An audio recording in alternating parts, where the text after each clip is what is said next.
An yashhadal abdu husnas thawabi alladhi wa'adahu Allah liman afa wa sabar. Hendaknya dia ingat, menghadirkan dalam diri Aisyah, dia menghadirkan bahwasanya bagaimana indahnya pahala bagi orang yang bersabar dan memaafkan. Kama qala ta'ala, sebagaimana firman Allah Subhanahu wa taala, wa jazaa'u sayyi'atin sayyi'atun mithluha. Dan balasan atas keburukan adalah keburukan yang semisalnya. Faman afa wa aslaha fa ajruhu 'ala Allah. Barang siapa yang maafkan dan berbuat kebaikan, maka pahalanya atas Allah. Allah yang memberikan pahalanya. Innahu la yuhibbudz zalimin. Sungguhnya Allah Subhanahu wa taala tidak menyukai orang-orang yang zalim. Dalam ayat ini kata Ibnu Taimiyah rahimahullah, Allah menyebutkan 3 golongan manusia tatkala dizalimi. Tatkala seorang dizalimi, ada 3 golongan, 3 model sikap manusia terhadap kezaliman yang menimpanya. Yang pertama adalah seorang yang muqtasid. Yang muqtasid yaitu yang dia membalas sesuai dengan kezaliman yang mengenainya. Allah mengatakan wa jazaa'u sayyi'atin sayyi'atun mithluha.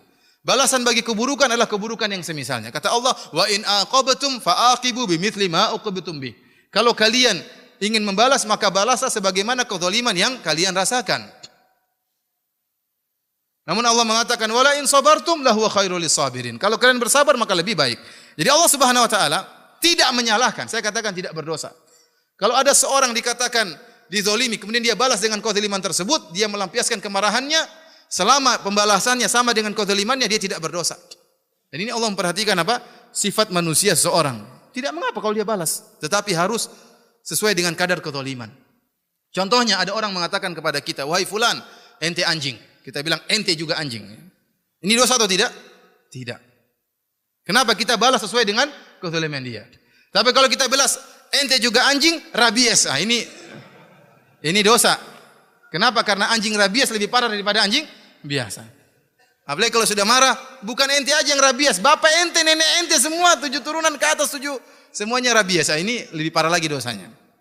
Oleh karena saya katakan model orang pertama muqtasid yang dia membalas sesuai dengan kezaliman tersebut. Ini tidak berdosa, namun dia tidak melakukan yang mulia. Jenis orang kedua yang berdosa, melanggar, melebihi, balasannya lebih daripada yang seharusnya. Maka Allah tutup ayat tersebut dengan mengatakan innahu la yuhibbudz zalimin. Allah tidak menyukai orang-orang yang zalim. Karena tatkala dia membalas lebih, dia telah berbuat zalim.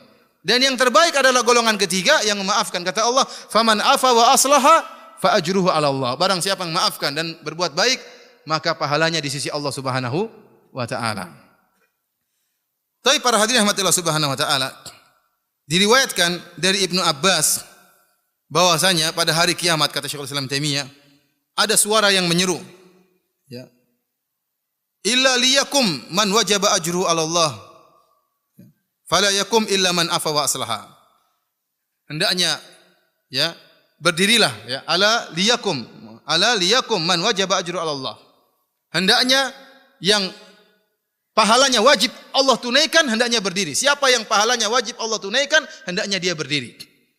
Fala yakum, maka tidak ada yang berdiri kecuali orang yang maafkan dan berbuat baik. Jadi orang seperti ini akan dimuliakan oleh Allah Subhanahu wa taala. Ya, sebelum saya lupa ya, ada satu hadis yang sangat indah tentang apa? Tentang memaafkan. Dan saya ingatkan kepada para suami, kalau Anda diperintahkan atau kita secara umum diperintahkan untuk maafkan orang yang menzalimi kita, orang-orang jauh kita maafkan, apalagi yang bersalah kepada kita, orang yang sangat dekat. Contohnya apa? Istri kita. Hendaknya Anda memaafkan apa? Istri Anda. Ya atau tidak? Istri-istri pun demikian, hendaknya memaafkan apa? Suaminya. Para suami ingat hadis Nabi SAW. Kata Rasulullah SAW, ya, man kadzama ghaidhan wa huwa yaqdiru ala an yunafidhahu da'ahu Allahu yaumal qiyamati ala ru'usil khalaiq hatta yukhayyirahu min ayyil huri sya'a.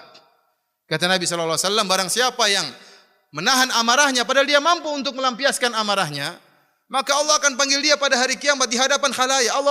Allah pamerkan dia ini, Allah banggakan dia di hadapan manusia seluruhnya. Kemudian sampai Allah menyuruh dia untuk memilih bidadari yang dia kehendaki. Jadi ini dalil bahwasanya bidadari berbeda-beda, tidak sama.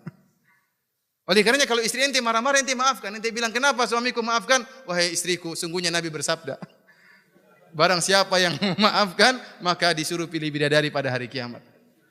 Syukran istriku, saya maafkan engkau. Istri tambah ngamuk-ngamuk. Oleh karena perhatian Allah Subhanahu wa taala, Allah akan muliakan orang yang memaafkan. Wajib bagi Allah untuk beri ganjaran kepada dia pada hari kiamat, orang yang memaafkan. Ini tadi hadis tadi berbicara tentang menahan amarah. Itu sudah luar biasa pahalanya, dapat bidadari yang kita inginkan. Bagaimana lagi kalau memaafkan? Bukan sekedar menahan amarah, memaafkan sekalian. Lebih parah, lebih tinggi lagi derajatnya.